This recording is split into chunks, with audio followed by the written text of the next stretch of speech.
நேற்று வந்து முத்து வந்து அவங்க செஞ்ச இந்த ஜென்ஸ் டீம் பண்ண அந்த கைவினை பொருட்கள் எல்லாத்தையுமே வந்து அழகாக எக்ஸ்பிளைன் பண்ணி காட்டிகிட்ருக்காரு. முதல்ல வந்து எங்கள் நாட்டோட அரண்மனை அப்படின்னு சொல்லிட்டு அரண்மனையை காட்டிட்டு, ஒரு நாட்டில் இயற்கை வளங்களை என்ன ஆனாலும் சீரழிக்கக்கூடாது, அப்புறம் ஒரு நாட்டு மன்னனுக்கும் நாட்டு பிரஜைகளுக்கும் சேம் அளவில் தான், ஒரே அளவில் தான் அரண்மனையும் மக்களோட கூடாரமும் இருக்கணுங்கிறத சமத்துவத்தை எடுத்து காட்டுறதுக்காக தான் நாங்கள் இந்த மாதிரி பண்ணியிருக்கோம். இயற்கை வளங்களை அழிக்கக்கூடாதுன்னு உலகத்துக்கு எடுத்து சொல்கிறதுக்காக இப்படி பண்ணியிருக்கோம்னு சொல்கிறாங்க. அதுக்கு மஞ்சரி வந்து 500 மார்க்குக்கு, தீபக் வந்து அதுக்கு 500 மார்க் போடணும்னு சொல்கிறாரு. ஆனால் வந்துட்டு மஞ்சரி அதுக்கு ஒத்துக்கலை. நான் 450 தான் போடுவேங்கிறாங்க. இதுக்கு மட்டும்தான் கொஞ்சம் ஜாஸ்தியாக போட்டிருக்காங்க. மித்த எல்லாத்துக்குமே ரொம்ப கம்மியாக தான் போடுறாங்க. அடுத்து ஒரு கத்தியை காட்டுறாரு. இந்த கத்தி வந்து எஃகினால் ஆன, நல்ல இரும்புனால் ஆன கத்தி அப்படின்னு சொல்லிட்டு 15 தலைமுறையாக இதை கொண்டு வந்துட்டுருக்காங்க. அப்புறம் ஒரு கத்திக்கு வந்து எவ்வளோ நல்ல கைப்பிடி எவ்வளோ வசமாக இருக்குங்கிறத பொறுத்து தான் அதை வந்து ஒரு வீரன் யூஸ் பண்ண முடியும் அப்படின்னு சொல்லிட்டு எக்ஸ்பிளைன் பண்ணுறாரு. அதுக்கெல்லாம் ரொம்ப கம்மியாக 300 மார்க் தான் போடுறாங்க. ஏன்னா அவங்க கேர்ள்ஸ் டீமில் உள்ள கத்தியில் வந்துட்டு வைர கற்கள், அதை கற்கள்லாம் பொறிச்சிருக்கு அப்படின்னு சொல்லியிருப்பாங்க. அது மாதிரி கேர்ள்ஸ் டீமில் உள்ளதெல்லாம் ரொம்ப மோசமாக இருந்துச்சு. நம்ம குறை சொல்லலை, அவங்களால என்ன முடிஞ்சதோ அவங்க அதை பண்ணியிருக்காங்க. பட் அதுக்கு வந்து மஞ்சரி வந்து ரொம்ப இல்லை இவ்வளோ போடணும் அவ்வளோ போடணும்னு சொல்லிட்டு ரொம்ப டாமினேட் பண்ணுறாங்க. தீபக் சண்டை போட்டாலுமே அந்த ஃபைனலைஸ் பண்ணி போடுற அமௌண்ட் வந்து மஞ்சரி தான் போடுறாங்க. நான் இவ்வளோ தான் போடுவேன் அவ்வளோ தான் போடுவேன்னு போடுறது வந்து மஞ்சரி தான் போடுறாங்க. அது என்ன கணக்குன்னே நமக்கு புரிய மாட்டேங்குது.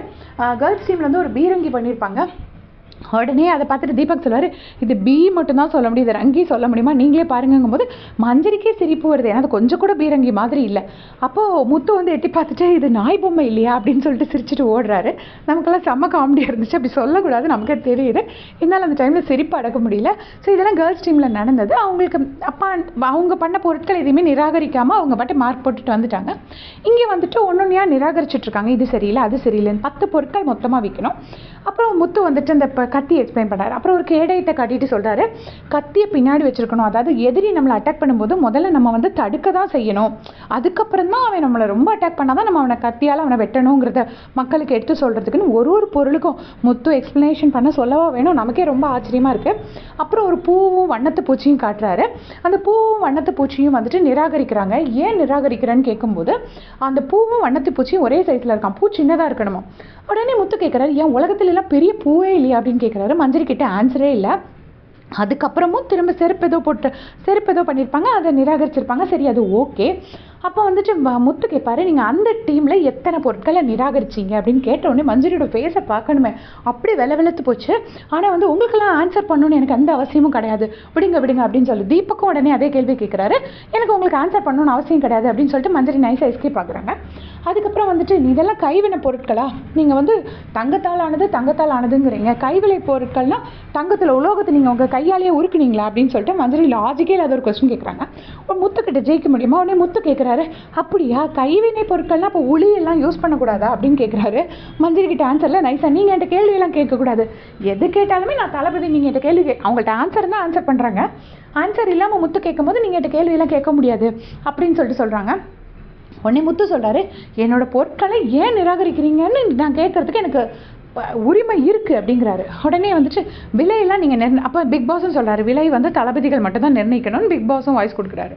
உடனே பாருங்கள், பிக் பாஸே சொல்லிட்டாரு நீங்கள் விலை நிர்ணயிக்கக்கூடாதுன்னு. உடனே வந்துட்டு முத்து கேட்குறாரு, நாங்கள் விலையை நிர்ணயிக்கலை, நாங்கள் கஷ்டப்பட்டு இந்த பொருளை உழைச்சி செஞ்சுருக்கோம், நாங்கள் செஞ்சதுனால இந்த பொருட்கள் வந்து ஏன் நீங்கள் இவ்வளோ தூரம் அதுக்கு மதிப்பு தெரியாமல் பேசுகிறீங்கன்னு நான் கேட்க தான் செய்வேன் அப்படின்னு சொல்லிட்டு முத்து சொல்கிறாரு.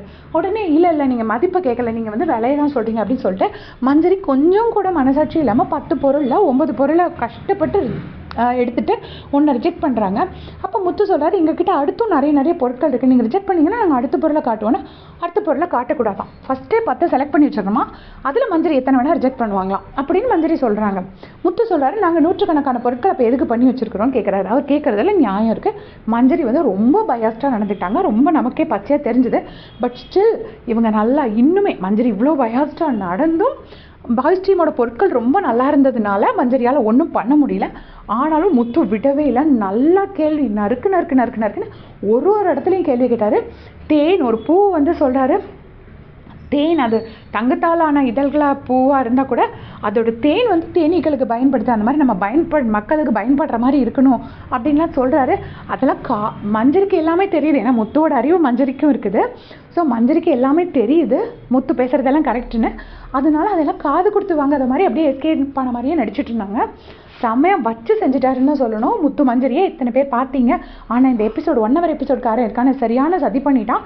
இது எல்லாத்தையுமே கட் பண்ணி விட்டுட்டான். நிறைய முத்து மஞ்சரி கேட்குற கேள்விகள் எல்லாம் ஏன் தான் 1 hour எபிசோட்காரங்க இந்த மாதிரி சதி பண்ணுறாங்க நமக்கு சத்தியமாக ஒன்றும் புரிய மாட்டேங்குது. எத்தனை பேர் இதெல்லாம் லைவ்ல பார்த்தீங்கன்னா மறக்காம கமெண்ட்ஸில் சொல்லிடுங்க. தேங்க்ஸ் ஃபார் வாட்சிங்.